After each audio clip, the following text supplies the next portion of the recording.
Up next in the podcast, we have Michelin-starred chef Allison Clem of Lay Barbecue in Austin, Texas. Let's get into it. All right.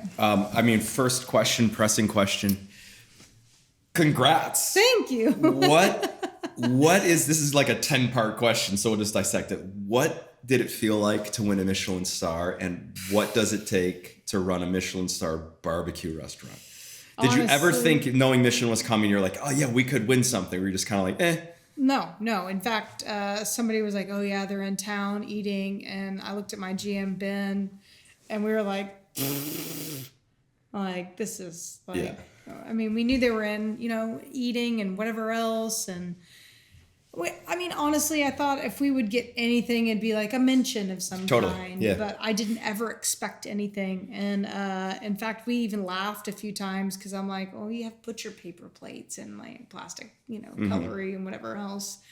I was like, our food is fantastic, and we stand behind that. But it was like, I've been lucky enough to eat at many Michelin star restaurants around the world, and they're so, crazy, like high end, like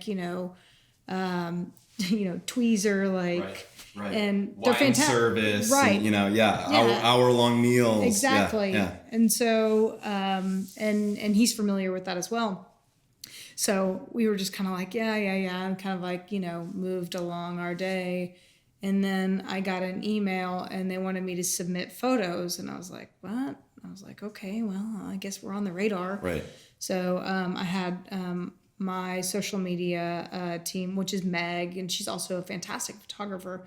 I was like, let's shoot some fresh photos. Mm-hmm. So he came in, kind of had fun with it a little bit and submitted them. And I don't even know how long it was afterwards. I got a invite to the ceremony, and I sent it over to my publicist. I go, is this what I fucking think it is? And she was like, looks like we're going to Houston. And I was like, oh my God. Fucking hell.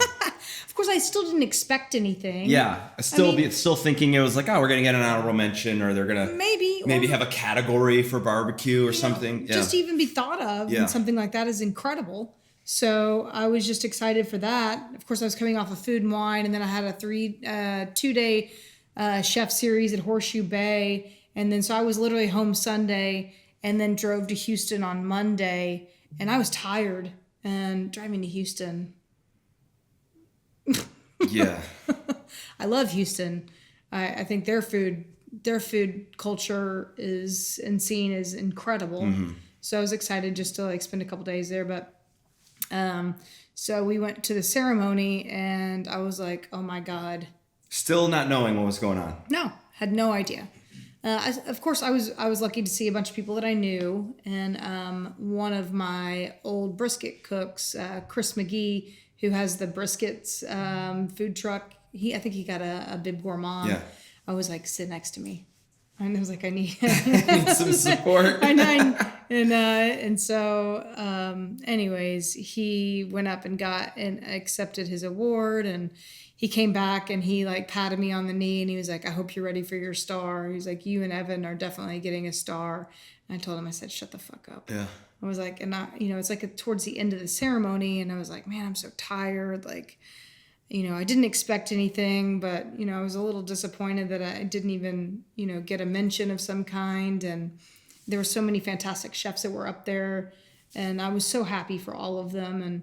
And then it came down to the stars, and they handed out Corkscrew, and then Evan, Leroy and Lewis, and then me. And I honestly, they ask you to take your jacket off, and they put that jacket on you. I shed my jacket at my seat, and I hugged everyone around me. I think I just like blacked out. Out of body experience. 100%, man. I just completely just like blacked out, and I just like walked around, and that really nice lady was putting the jacket on me, and I was like, I think I'm about to pass out. And she goes, really? I go, no, but I don't even know what to think about this. Yeah.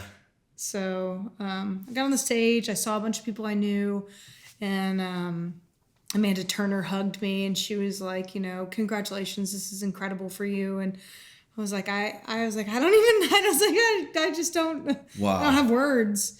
And then they handed me a mic, and they're like, you know, how... Say something. Yeah, and I was like, I don't even kind of remember what I said, but I said, you know, we've worked so hard. It's just an incredible award, and just to be recognized like worldwide for this is just unbelievable. And then I said, I'm trying not to cry. And she goes, you can cry. I was like, absolutely not. Yeah. There's no crying in barbecue. No. Well, there is, but you do it in the walk-in. Yeah, right. You know? Yeah, in the panic in the back, you know, in the darkest spot. Yeah. I mean, you have a busy place anywhere where people line up outside the door. Mm-hmm. How has that affected business? So Wednesday, Thursdays are usually our more like slower and steady days. They have definitely picked up a lot, which is great. I really kind of like the Wednesday, Thursdays because it is more locals. And I'm grateful to see like the people who've been coming to see me for years and years and years. Yeah. And we definitely want to make our barbecue accessible. So I do have pre-orders, don't have a minimum. So you can get like a sandwich and a side. Or, oh, nice. My minimum is like a half pound. That's only for weight reasons.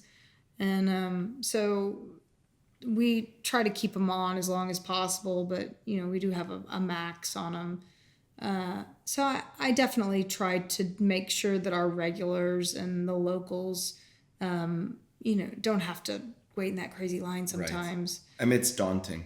It's like, you have to plan your whole day around having lunch. Right. Yeah. And I don't really necessarily like that, but again, it's like a bunch of people show up at the same time. Right.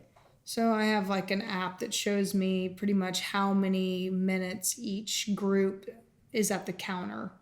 And it averages, depending on if you know exactly what you want or if you know how to order barbecue, from like 1.5 to 3 minutes. Mm-hmm. But if you times that by 30, okay, let's just say 30 groups. I mean, that's time right there. Yeah, that's a lot of negative space, you know? So we're trying to definitely move them through and not have that crazy wait. But again, it's like, how do you control that? There's a coffee pastry shop, bread shop that we go to all the time in Nashville. It's kind of like around the corner from where we're at. And there's a line outside the fucking door all the time. First of all, because it's great. It's been there a while. They have a great reputation. And every once in a while I'll get in the line because I want a coffee or I need to buy some baguettes or something. And you wait in this line for 20 minutes. Everybody has a menu in front of them. You're just kind of chatting. And then there's always that one person that gets up there and is like, oh, so what's good here?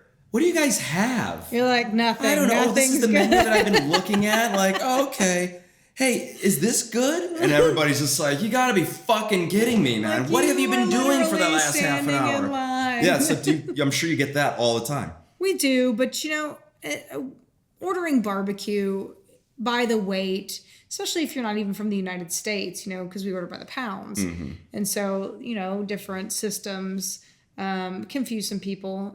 We definitely try to help people order before they get to the counter. We pass out menus and ask questions, you know. Yeah. But a lot of people, I think, are a little bit intimidated, but we want them to ask questions before they get up there. So they have like pretty much a good idea of what they want. So it does speed it up. We want you to take and we allow one group at a time at the counter. And I don't know, there's like a little bit of space, right? We took over this space and we kind of made it ours in the best way possible. Mm-hmm. And the way we deal with that is one group at a time at the counter, which is great. We want to give you your time. We want to give you like, feel comfortable. You know, that experience too. Yeah. You don't want somebody breathing over your damn shoulder, right. You know, asking questions. What is that? What did you get? Mm-hmm. You know, so we get some mixed reviews on that for somebody having to stand outside that door and watch.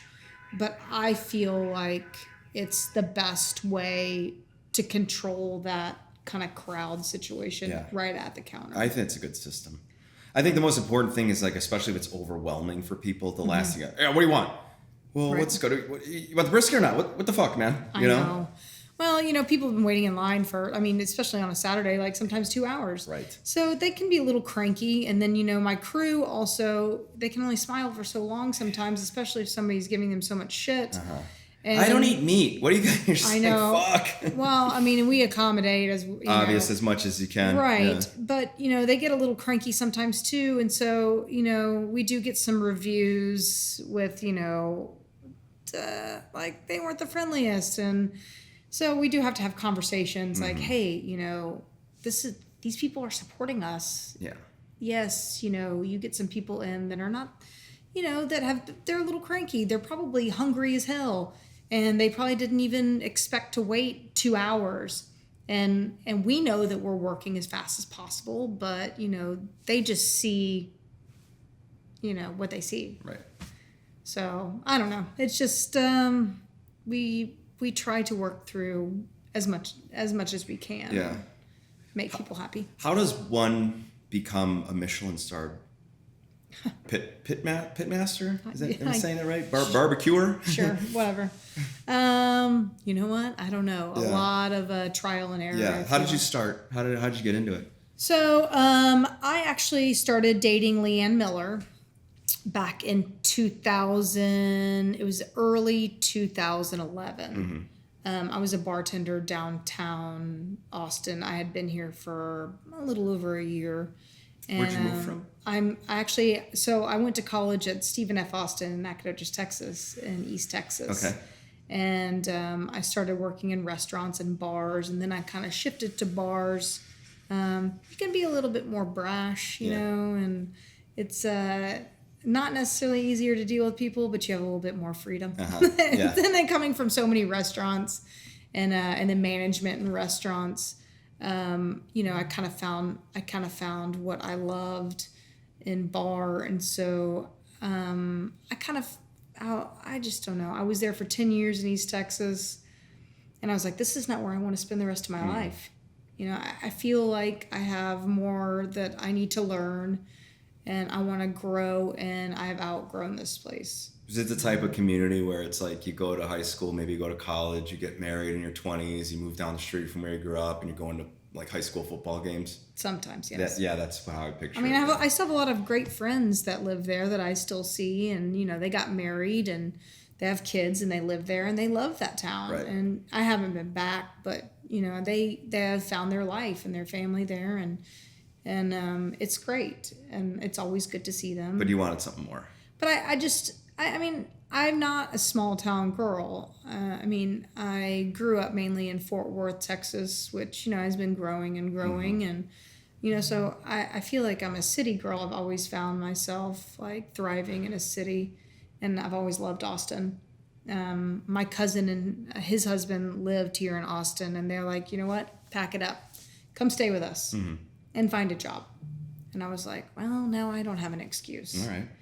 So my lease was up on my apartment. I literally packed up my clothes, my dogs, my TV. Everything. Put everything else in storage. Yeah. And I went and I lived with them, and I found a bartending job downtown at Rusty's that's not there anymore. But I was very lucky because the bar owners were very nice. They really cared about us, but there was no movement in that either. I started dating Leanne. She came in. She was actually sober at the time. Suspect. Yes. And I met her brother, John Mueller. Right.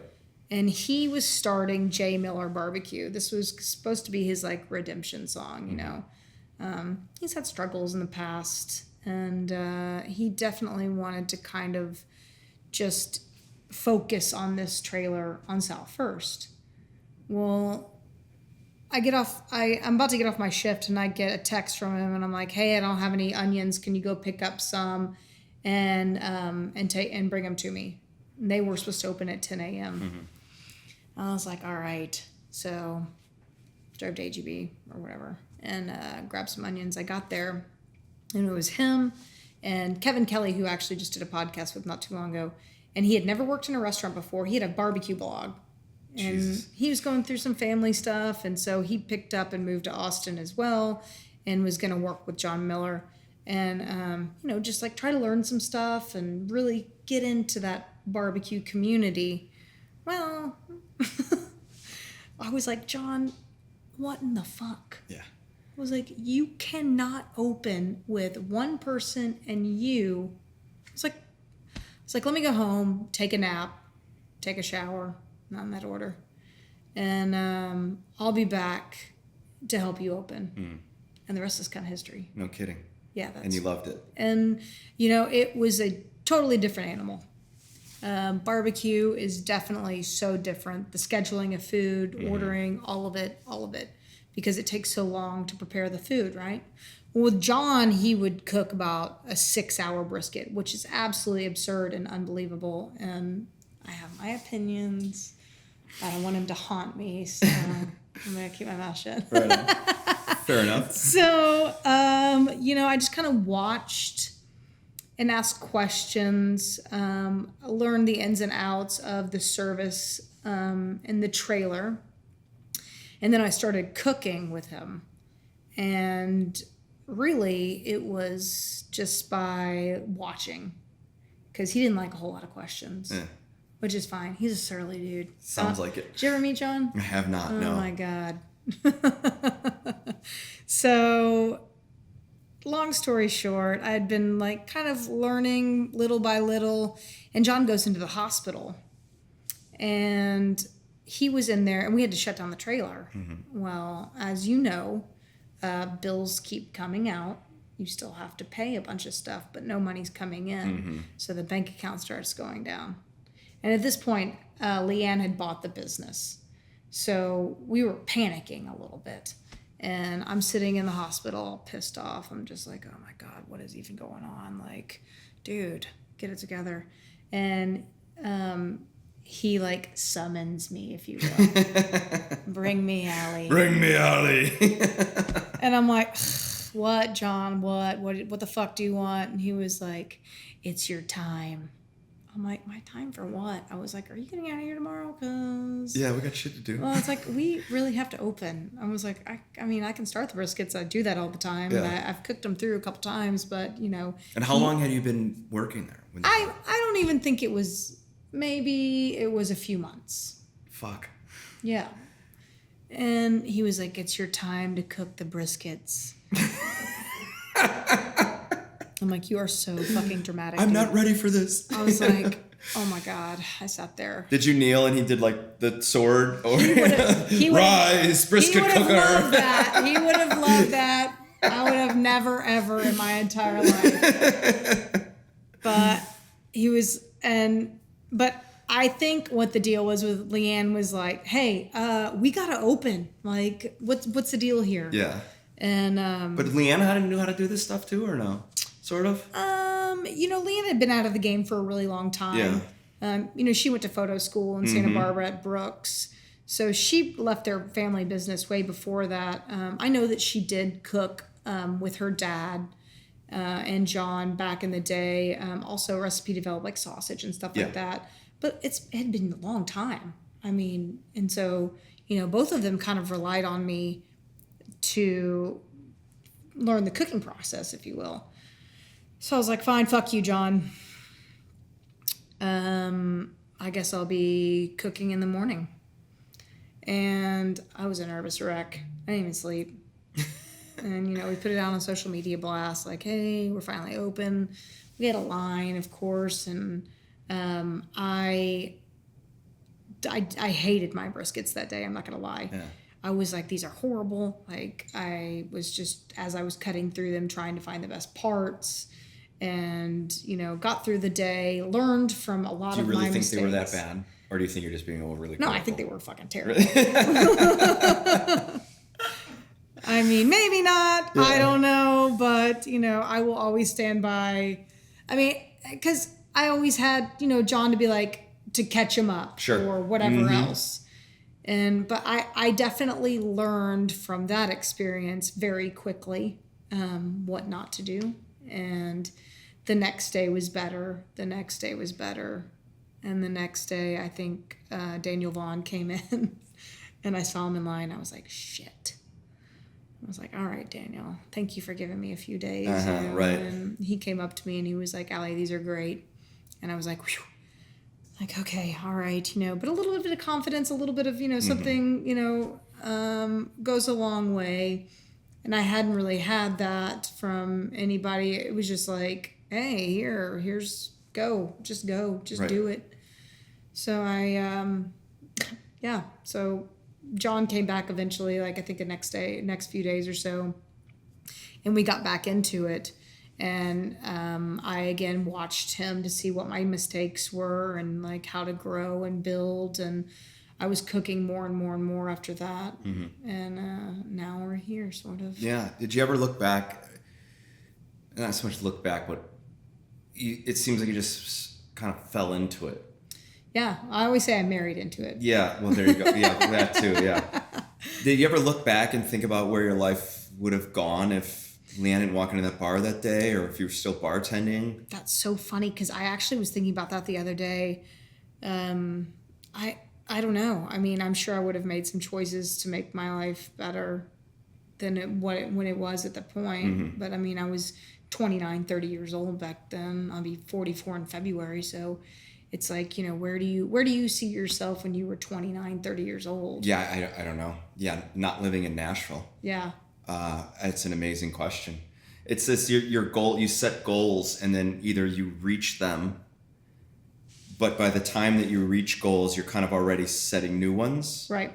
I think opening a restaurant was always the goal, but when I started the process, that it's almost like, well, I did this already. Now it's like, what are we going to do? Right. And not so much what's next.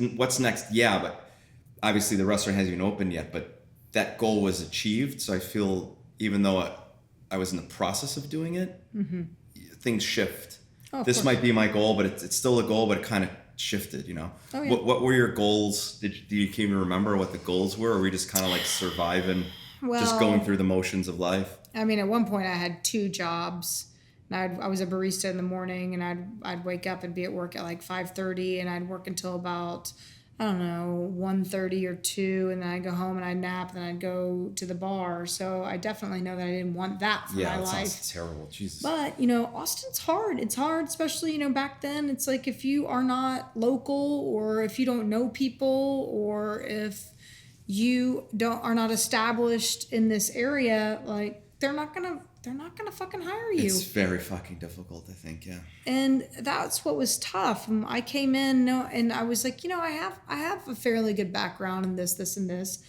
I am a hard worker. I did know that. Regardless of what I did in the past, it didn't even matter. Just wipe that off the board when you move to this city, for real, because it's just not a thing. So I really just had to kind of prove myself. Right. And I knew that I was going to have to do that. I knew that moving forward that I had bigger goals and plans for myself, and whatever that was. I did love cooking all the time. I mean, I came from kitchens, in different restaurants, and I rather do that than wait tables. Right, yeah. Because people. Yeah. Life would be great if it wasn't for the people. Right. But then you have servers. So it's like, what's worse? Servers.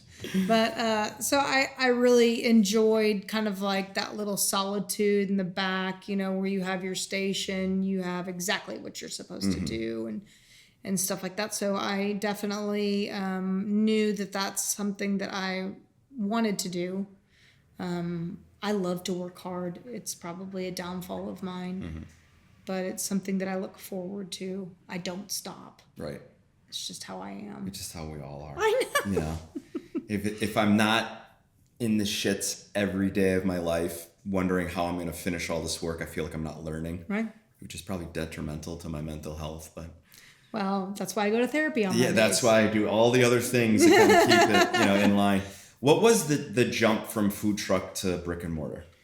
So we were a food truck for 5 years. We started on South First, where we took over J. Mueller Barbecue, made it La Barbecue. And then we moved to the east side, which I'm super glad that we did. We moved behind Uptown Sports Bar, which was our first move. Oh my gosh. Hernandez. Ronnie Hernandez came to our food truck lot and was like, hey, I've got this space. I would love for you guys to go in it. And we were like, okay, well, we're kind of like looking to make a move, make it our own spot kind of situation. And Cheer Up Charlie's was still over there. You have Violet Crown. Right. Yeah, Violet Crown is there. Yeah. Right. And so it's like all of these great little spots with foot traffic, and the lot was tiny, but we were like, you know what? Fuck it. We're moving. Mm-hmm. So we took over that space in the back of Uptown Sports Bar. Well, unfortunately, Ronnie passed away in a motorcycle accident, and that lot was going through a lot of legal stuff. So we moved to Cesar Chavez, our first Cesar Chavez location, and then kind of down as we went. And then we kind of grew too big for a food truck, to be quite honest. Yeah. We had 3 smokers, a prep truck, and a service truck. You have to be super limited at some point, right? Yeah. Right. It was just too much. It was too much. We had spread ourselves out too much. And again, we were approached by the owner of the Quickie Picky down the street, which is like a little bodega. Mm-hmm. And they had a kitchen space that was coming available. He didn't really want to do kitchen anymore, and he wanted somebody to take it over. And so we went and looked at it, and we're like, oh, shit. All right, well, there's space for our smokers in the back, which is a big deal, obviously. Right. And yeah, it's a lot of equipment you need yes, for barbecue, especially high volume. For sure. Yeah. And, the footprint of the kitchen was big enough. There was a dish. There was a walk-in. I'm like, what? I'm like, let's do this shit. So we shut down. We finished service on a Sunday. After we finished cooking, we moved the smokers over. And then after we finished service, we cleaned up, packed a bunch of our stuff, moved it over same day. We literally moved and opened in 3 days. And holy shit, man. Yeah. Why did you do that? I mean, you got to keep the machine going. You just got to keep it going. Yeah. If you have a little bit of lull, as you know, a lot of things can dip. Yeah. And we wanted to keep it going. And we were still setting up the kitchen, and I was cooking briskets for the next day. Jesus. Yeah. Do you think so you had the food truck lot. That's where I first ate there. Odom took me there in 2015, I think, maybe. Okay, yeah. And then I saw that. And the next time I came, you were already on Cesar Chavez. Right. So you went from the food truck to Quickie Picky. Quickie Picky. And then 2020 hit. 2020 was an interesting year. It was a very interesting year. I learned a lot. It has definitely made the business different. But for better or for worse? For better, I feel. For many reasons, really. But I think that they were trying to kind of get out of that location, the Quickie Picky. I'm not going to speak for them, obviously, but they were like, hey, do you want to buy this concept? Do you want to take this over? And I was like, the last thing I want to do is fucking own a grocery store. Yeah. No. I don't know anything about it. Right. And that's not even something that I'm interested in. So he was like, okay, well, we're looking for somebody to replace you then, or, we're also trying to sell this. And we're like, okay. Well, we were looking for places. And we still wanted to be on the east side. It was important to us. Just somehow, and I don't know what the deal was. I know that we met with one of our friends who was like, hey, look at this place. And I was like, hey, well, there's a spot, the old Mongers down the street on Cesar Chavez. I know that it's been vacant. Like, what's up with it? And he was like, well, I have the listing on it. And we're like, well, shit, let's go look at it. We walked in. I was like, oh, my God. That's it. This is actually perfect. Yeah.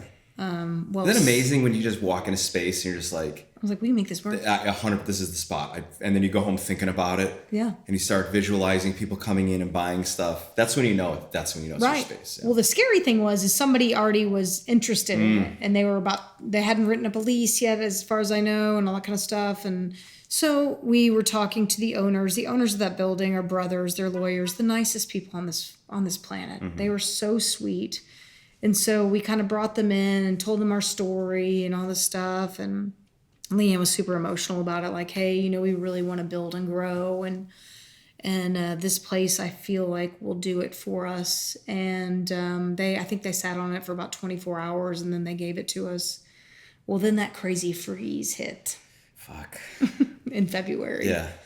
And I mean, everything was like shut down, For weeks, no days. Right. Yeah, I remember like reading about it. Like, you don't have the infrastructure for snow. No. Yeah. I turned 40 years old February 18th back then, and we hadn't had power in like power or water, like 4 or 5 days in our apartment. And I was just laying in bed in like my sweats and every blanket like that we could find in the house, and I'm just like, finish Netflix, finish Hulu. Like, I'm over this. Yeah. Like, can we get back to work? So after all that went down, we got the keys to the building, and then we just went to work. Yeah. And it I think we reconcepted that place in a month and opened it. What do you think makes Texas barbecue different from, I mean, I know, just walk us through the different barbecues throughout the country and what makes Texas barbecue the most superior.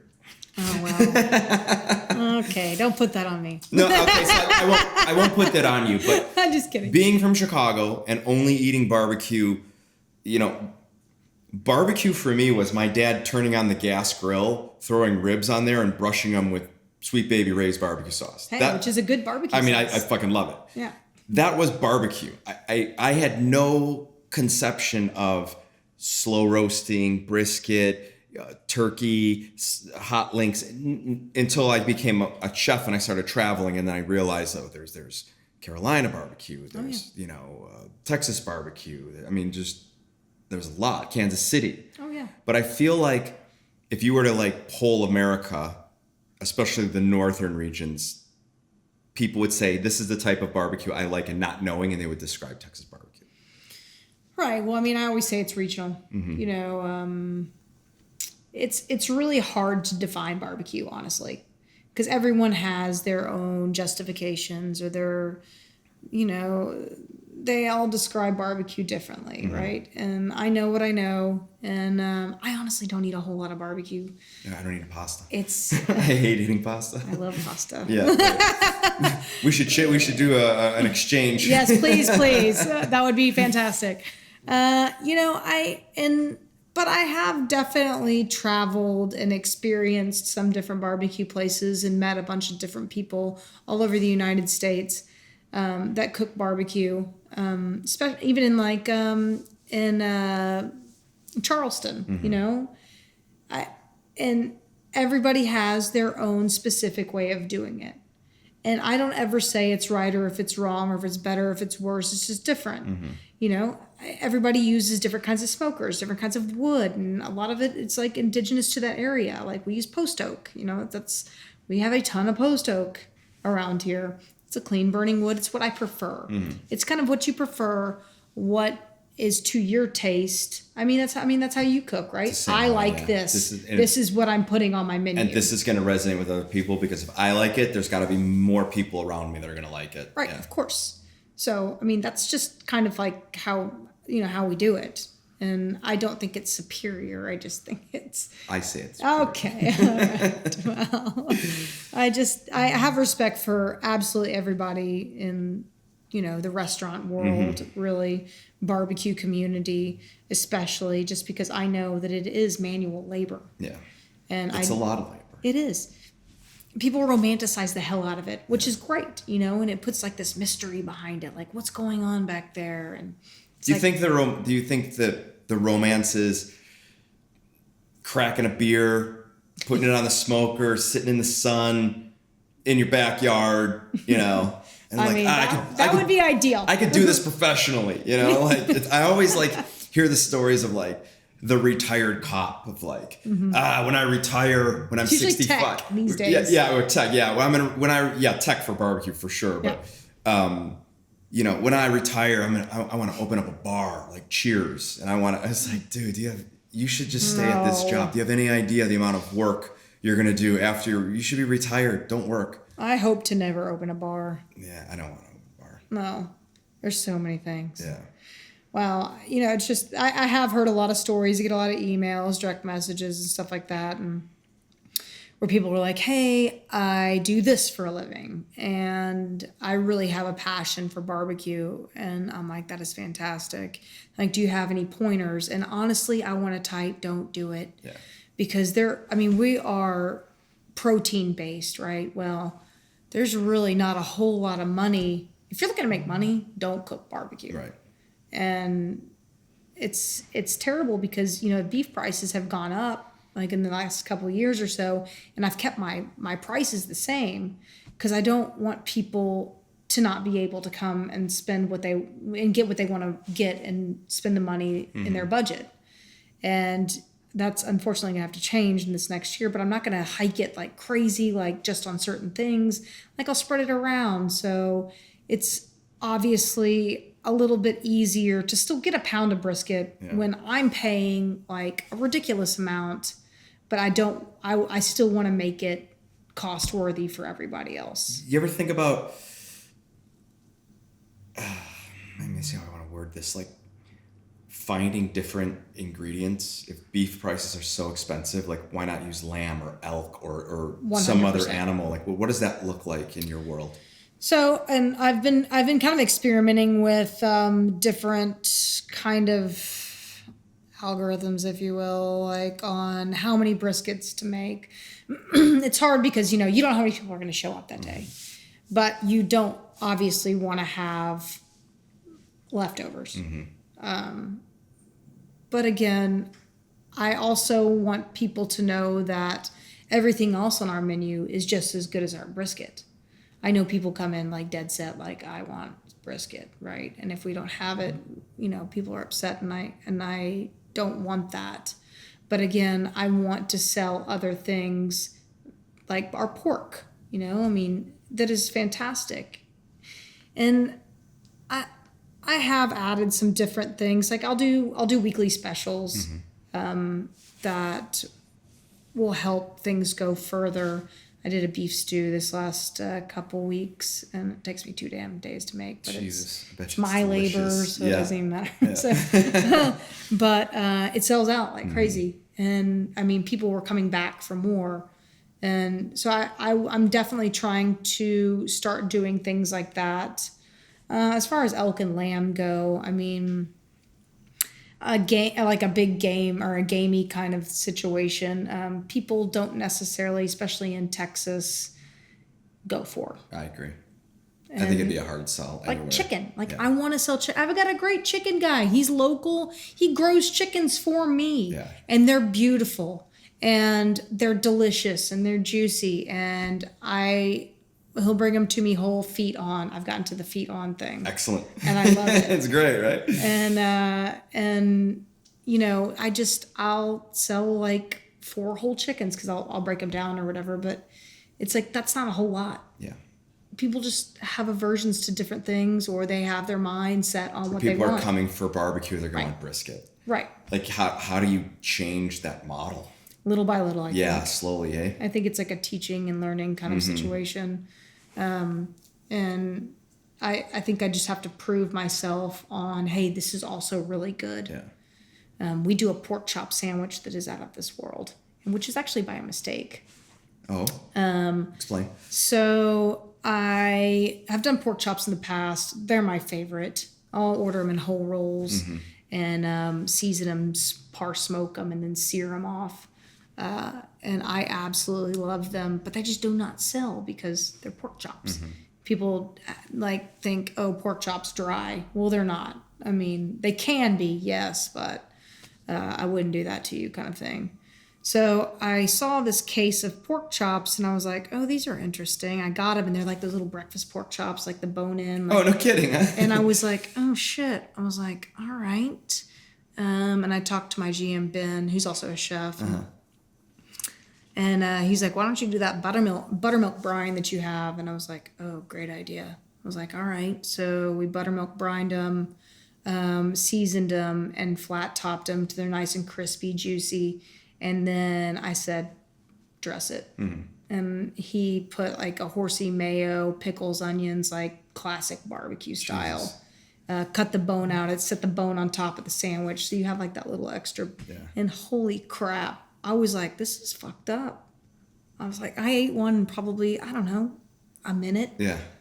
And, Sounds great. Yeah. So that's like on our rotation. They're easy too, you know. So People buy them? Oh yeah. Great. I need to bring them back. But you know, in the winter, I really kind of like to get into like the stews, and we have a chili that we have year round that's really good. But you know, again, it's like a seasonal situation. Right. So get back to waste. Like, I mean, it probably doesn't happen now because there's a line outside the door. So I'm sure it's pretty systematic. It's almost a math equation of how much you're going to cook. You know, Of course. Maybe early on, what do you do when you have all the stuff left over? Well, we've been very lucky. You know, me doing this for a few years now. I can definitely kind of project what we're gonna have. You have all the data. Right. From years and years. Is there a UT game in town? Right. The weather is, what was the weather last year? Yeah. Right. And so I kind of go through that cycle of like kind of assessing even like our pre-orders, you know, say, okay, well, we have this much on our pre-orders, set that aside. That's done. So let's just go ahead and say, I need this for the line on Wednesday, Thursday, Friday, Saturday, Sunday. And, I mean, if we run out early, we run out early, but we usually still have food unless people start, you know, turning us away because they're looking for a certain situation. Right. And then we just, if I don't have like the things like that I can use tomorrow, like the chili and whatever else, we just go ahead and close the doors. So it's usually like 5 o'clock at the, you know, at the latest really. And so there's that hour because I have to assess what I have in house for food against my labor. Okay, well, is it beneficial for me to stay open and sell chili and whatever else that I have that I can use tomorrow, and keep all these people for an hour or not? And especially if people are coming in and walking away. Yeah. So it's better for us to tell them, hey, tomorrow we will have all of this. Right. And kind of talk them through it. If we have our pre-orders open, you know, we kind of help them with that. I don't like to turn people away, but it's just kind of, you know, what's better for the goose is better for the gander. Or whatever that saying is. Yeah.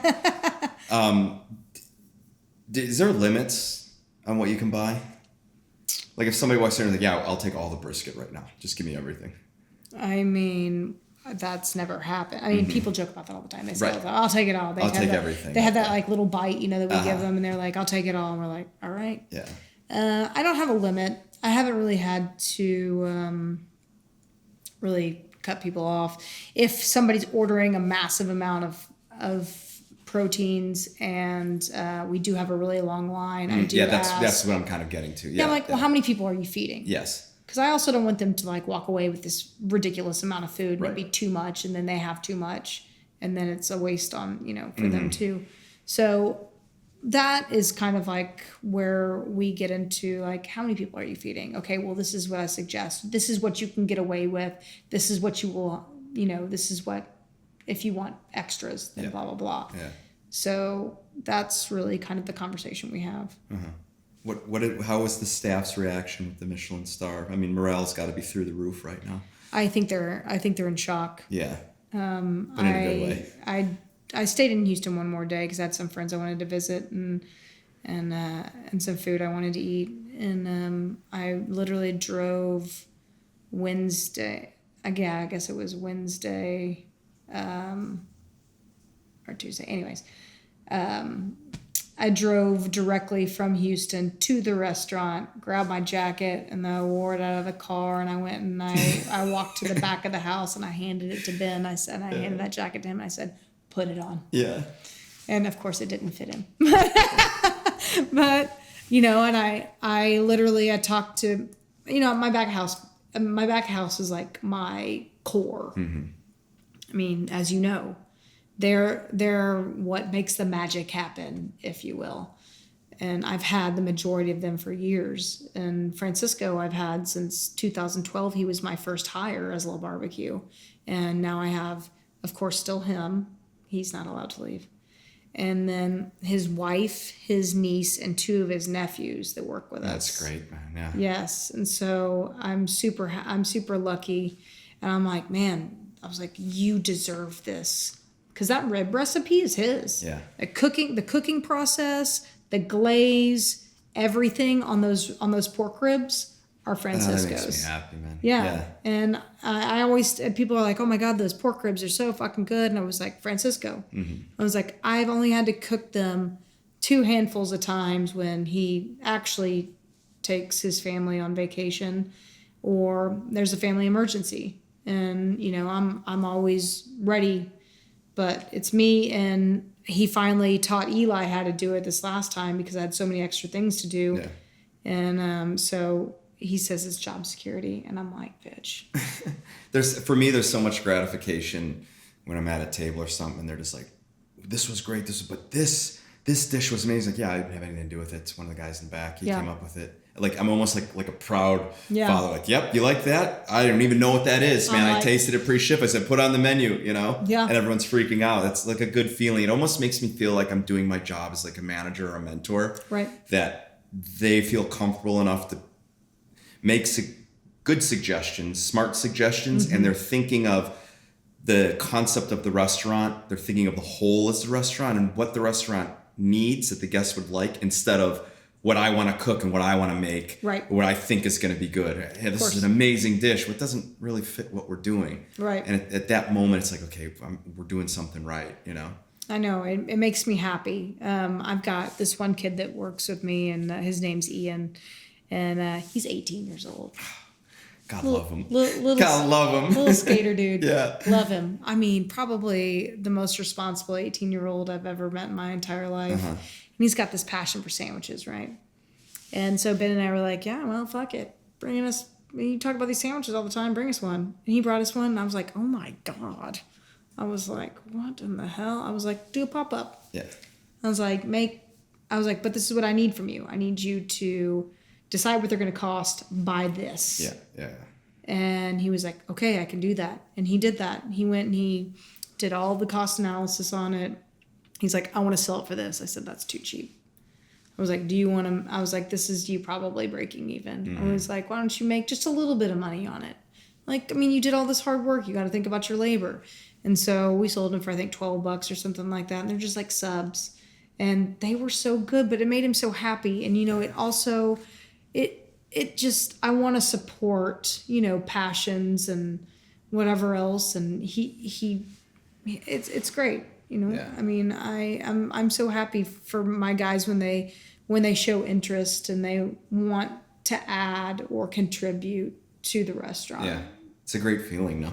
It is. Yeah. Because they care. They care. And you can't pay anybody to care. No, you can't. And they're also invested in what's going on, and they're engaged into it, and that's a happy employee. Yes. Yeah.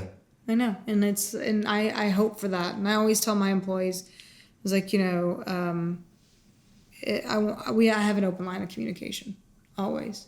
Like, you can always come talk to me. If you don't want to be here anymore, I totally understand. If you want to move on. It doesn't have to be this big fight, this big blowout. You want to move on? Yeah, no problem, man. Yeah. You don't like it here? It's not for everybody. Yeah. Let's talk like adults. Yes. Figure it out. Of course. And also let me know the problems that you had so I can do better at my job. I think the most important thing that I actually learned from my brother Matthew was to do check-ins. Yes. Every quarter, we do a check-in with everybody. We sit them down, pull up the notes from last check-in. Okay, 3 months ago, you said this. How do you feel now? 3 months ago, you said these were your goals. Are these still your goals? What do you need from us, for me to be a better man? Or how can I be better? What do you need from me on a daily basis? And what do you need from me in an overarching? That to me is the most important thing, because I send them questions before. I'm like, hey, we got to check in. These are the things I want you to answer. And they're not like corporate questions. They're just like everyday kind of questions. And we always sit down, grab a coffee. And it always starts with like, what do you do in your personal life? What's happening at home? What do you do on your days off? Candidly. And then we kind of get into the nitty gritty of it. But we all walk away with an understanding of where we're at, baseline where we're at, and where that person's going, so that the choices that we make in the restaurant are going to be able to help that person reach that goal or milestone whether it's opening their own restaurant or whether it's working another station, instead of just like blindly every day just coming in. And then what happens with employees is like they start to create a scenario in their head of something, and then that scenario kind of like builds and festers, and then all of a sudden they're in some sort of argument with us that didn't even take place, that doesn't even exist, and that's when these big blowouts happen because there's no line of communication. See, I've been so lucky. I mean, even if I see somebody that looks like they're a little frustrated or whatever, I'll be like, hey, what's up? Totally. You know, I'm constantly watching. I care, like, obviously. Same. I mean, I spend more time with my crew than I do, I don't know, my girlfriend. Yeah. And, you know, and she understands, obviously. But, I mean, it's just, this is my family, you know, and I'm so lucky to have them. And I like to keep them for as long as possible. Right. I mean, the last person who left was not that long ago, and we nicknamed him Scooter, and I called him my work child. And I love that kid. He's fantastic. And he came to me one day and he was like, look, you know, I'm 27 years old. He was like, you know, I don't want to work in a restaurant my whole life. And I said, I completely understand that.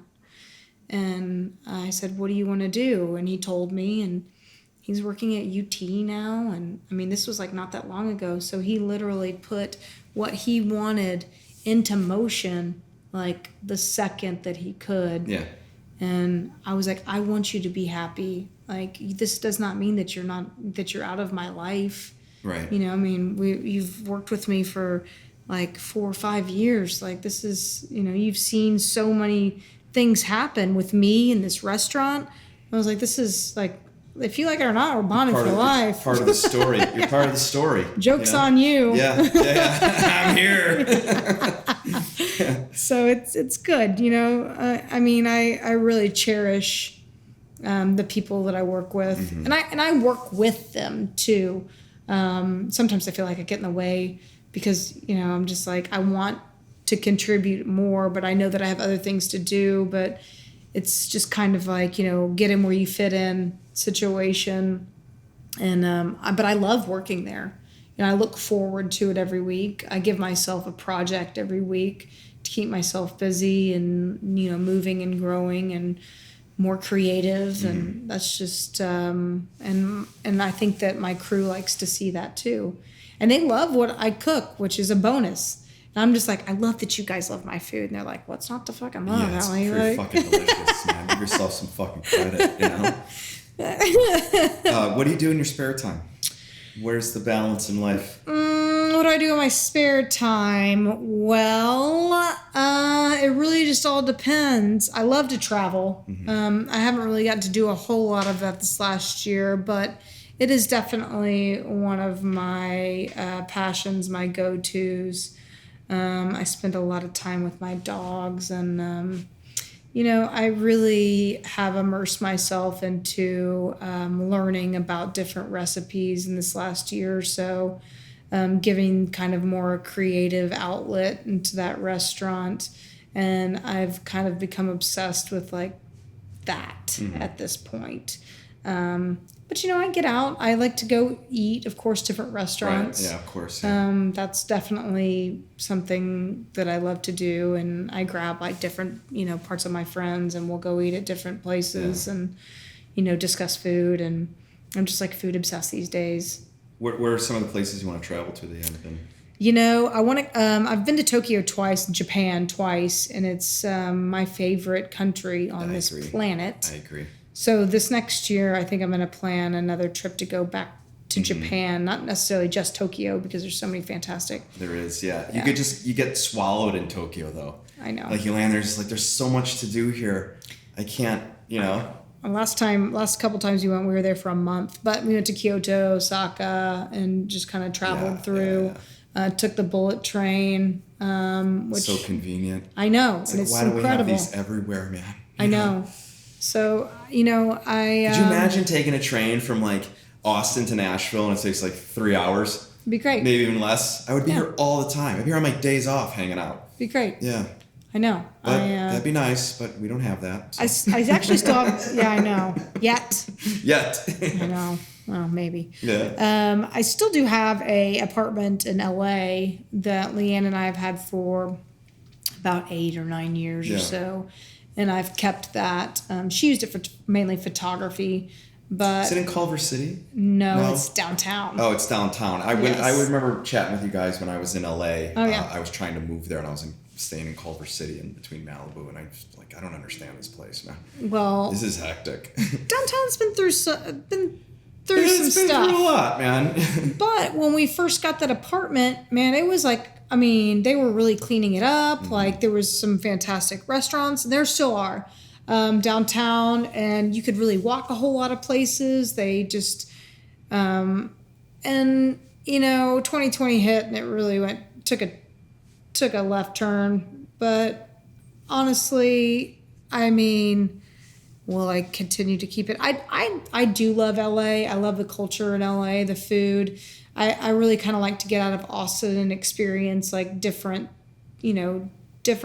food and different people. I mean, I've got a bunch of friends there.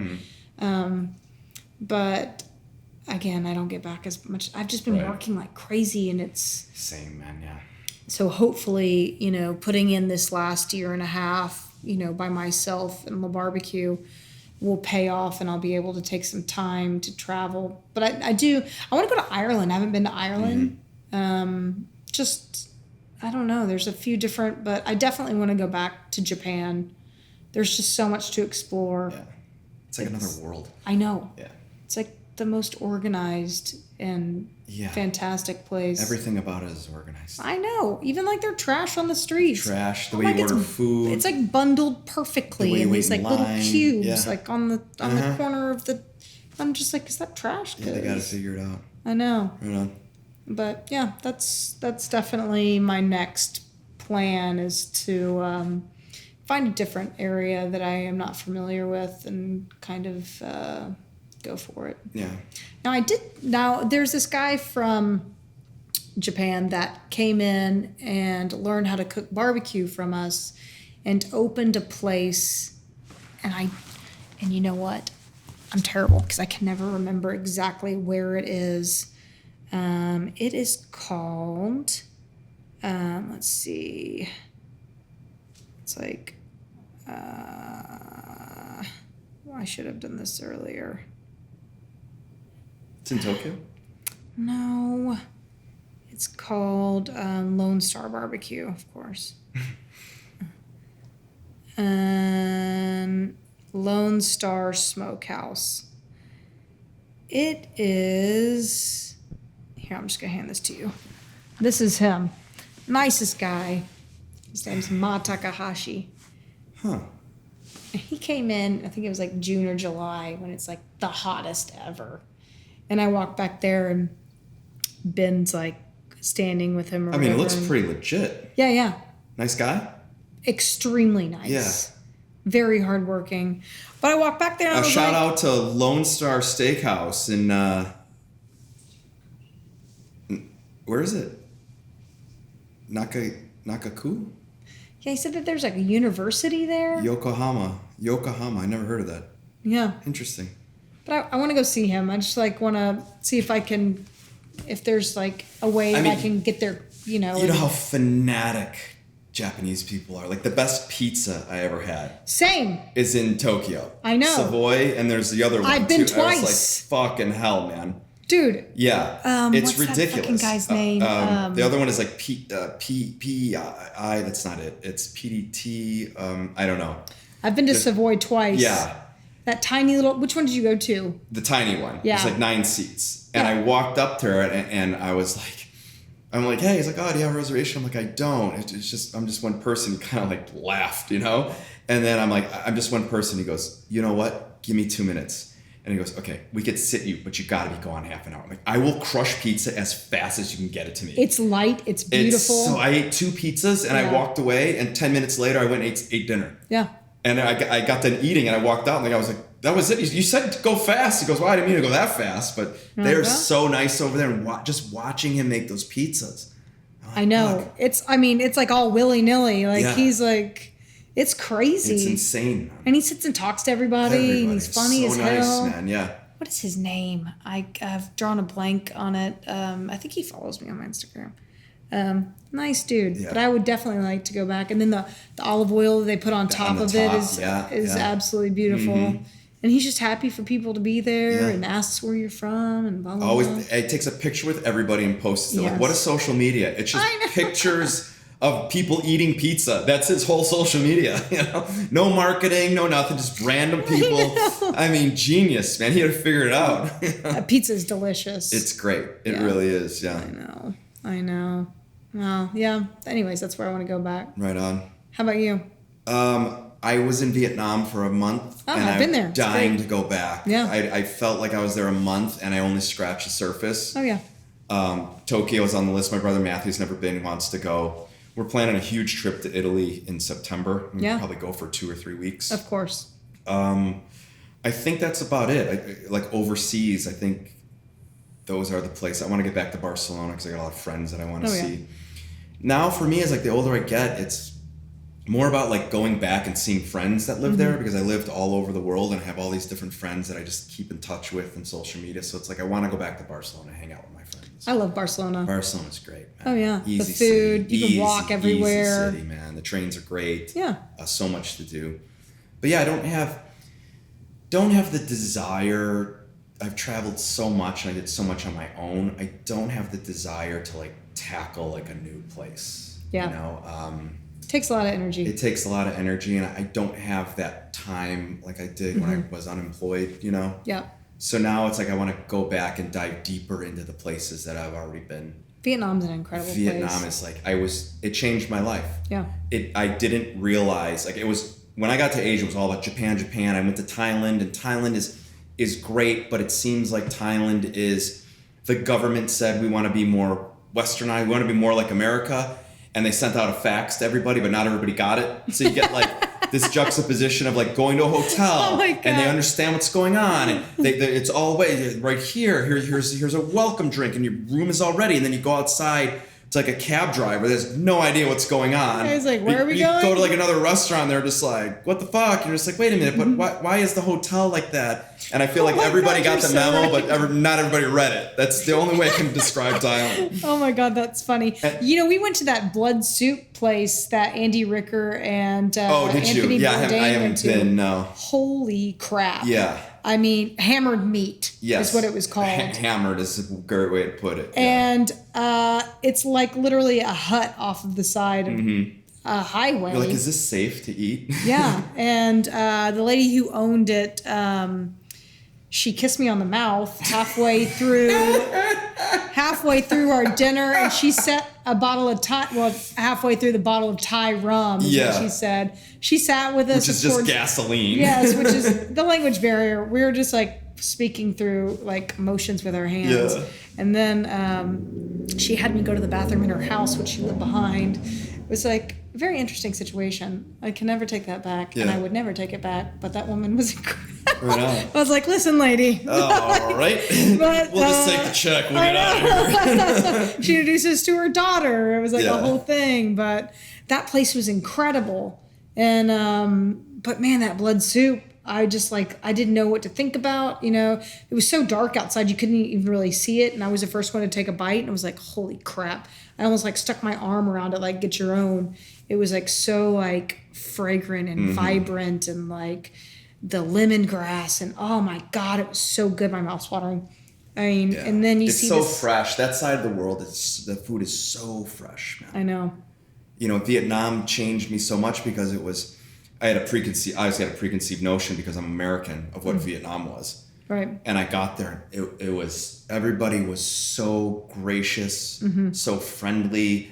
I didn't have not one bad bite of food. Oh, yeah. It was the lemongrass, the chilies, the mint, the basil.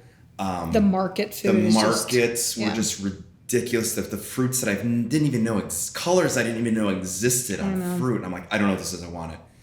And then I went to a bunch of museums, and I was like, reading, this U-boat was down the Ho Chi Minh River, blah, blah, blah. And I'm like, fuck, man. I'm like, should I be here? You know? And it's like they've completely moved on. And the museums were very matter of fact. It was, this happened, this battle happened, and that was it. There was no, the bad American. They completely moved on. They're a great culture. You're there and you don't know it's a communist country.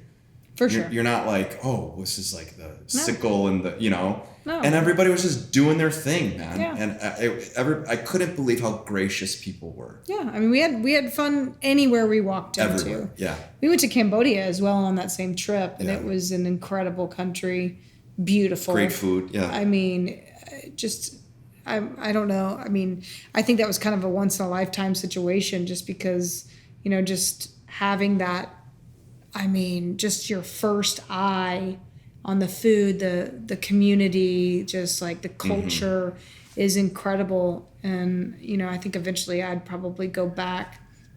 But I mean, again, it's just like that first time is like you just get swept up in it. Right. Man. Learning how to cross the street in Vietnam. Oh, yeah. And you're just like, I'm just gonna walk in the middle of the street and no one's gonna hit me. Yeah, And well, you're you like, can't walk on the sidewalk because there's scooters on the sidewalk. It's so crazy, man. It's like everything you know about how society functions, throw it all out the fucking window because you're not going to see any. You look at the phone lines and there's like a billion wires and there's like a guy trying to fix it. You're just like, the fuck is going on in this country, man? I know. How does he even? I'm like, fuck it.